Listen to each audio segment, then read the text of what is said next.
Today, class, we will be reading Mighty Jackie, the Strikeout Queen by Marissa Moss.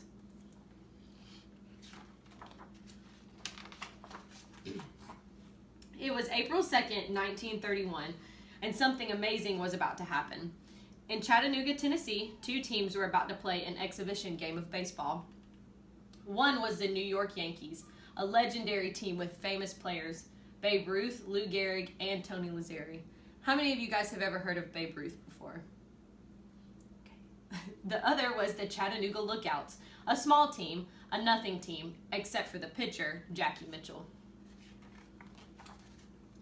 Jackie was young, only 17 years old, but that's not what made people sit up and take notice. Jackie was a girl, and everyone knew that girls didn't play Major League Baseball.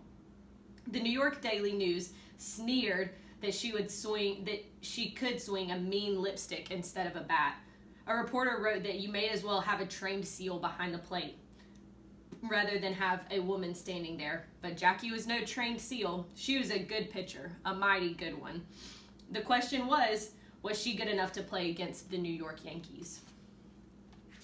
What do you guys think? Do you think she's going to be good enough to play against the New York Yankees? Let's find out. As long as she could remember, Jackie had played ball with her father. She knew girls weren't supposed to. All the kids at school and all the boys in her neighborhood told her that. When one boy yelled at another one, "You throw like a girl," it was an insult. Everyone knew girls couldn't throw, or that's what they thought. Day after day in the neighborhood sandlot, Jackie's father told her differently. He said she could throw the balls, and she did. She ran bases, she swung the bat. By the time she was 8 years old, Dazzy Vance, the star pitcher for the Brooklyn Dodgers, had taught her how to pitch. A real pitcher talking to a little girl was all Jackie needed to start dreaming of playing in the World Series. Her father saw her talent, and so did Dazzy. He told her that she could be good at whatever she wanted as long as she worked hard at it. And Jackie worked at baseball. She worked hard. She practiced pitching till it was too cold and dark to stay outside. She threw balls until her shoulder ached and her fingers were calloused. And she pitched until her eyes blurred over and she couldn't see where she was throwing.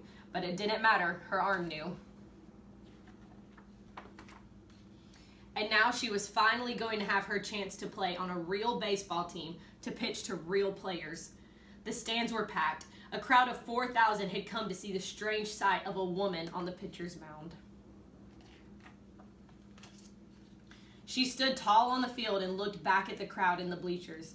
They were waiting for her to make a mistake, and she knew it. They were waiting on her to prove that baseball was a man's game and not her game. What do you think, guys? Do you think Jackie would be pretty nervous in this situation, especially with all those fans watching her? What do you guys think is going to happen? "It is my game," she muttered to herself and bit her lip. The Yankees were up, top of the first, and the batter was walking up to the plate. Jackie was ready for him, the ball tight in her left hand. Except the batter was Babe Ruth. Babe Ruth, the home run king, a big mountain of a man. And Babe didn't like the idea of a woman pitcher at all. He thought women were too delicate for baseball. "They'll never make good," he said. "It would kill them to play ball every day." He walked to the plate and tipped his cap to Jackie. But if she thought he was going to go easy on her, she could forget it. He gripped the bat and got ready to slam the ball right out of the ballpark. Jackie held that ball like it was a part of her arm, and when she threw it, she knew exactly where it would go. Right over the plate, right where the Babe wasn't expecting it, right where he watched it speed by and flunk into the catcher's mitt. Strike one. Babe Ruth gaped. He couldn't believe it. The crowd roared. Jackie tried to block them out to see only the ball, to feel only the ball, but Babe Ruth was facing her down now, determined not to let a girl make a fool out of him. She flinched right before the next pitch, and the umpire called a ball. Said the Babe, snorted. "You can do it," Jackie told herself. "Girls can throw. Show them." But the next pitch was another ball. Now the crowd was hooting and jeering. The Babe was snickering with them.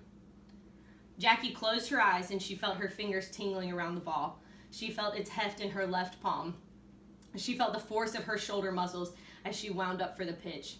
She remembered what her father had told her. Go out there and pitch just like you pitch to anybody else. What do you guys think is going to happen here? Strike 2. Now the babe was mad. This was serious. The babe was striking out, and the pitcher was a girl. Jackie wasn't mad, but she wasn't scared either. She was pitching, really pitching, and it felt like something was happening the way it had always meant to be. She knew the batter would expect the same pitch, close and high, even if the batter was Babe Ruth. So this time she threw the ball straight down the middle with all the speed she could put on it. Strike 3. Babe Ruth glared at the umpire and threw the bat down in disgust. He told reporters that he would be the last time he'd bat against a woman. The crowd was stunned. A girl had struck out the Sultan of SWAT. It couldn't be. It was a mistake, a fluke. What would the paper say tomorrow? But wait, here came Lou Gehrig, the iron horse, up to the plate. He'd show her. She couldn't strike him out too. Now guys, we just talked about inferencing last week.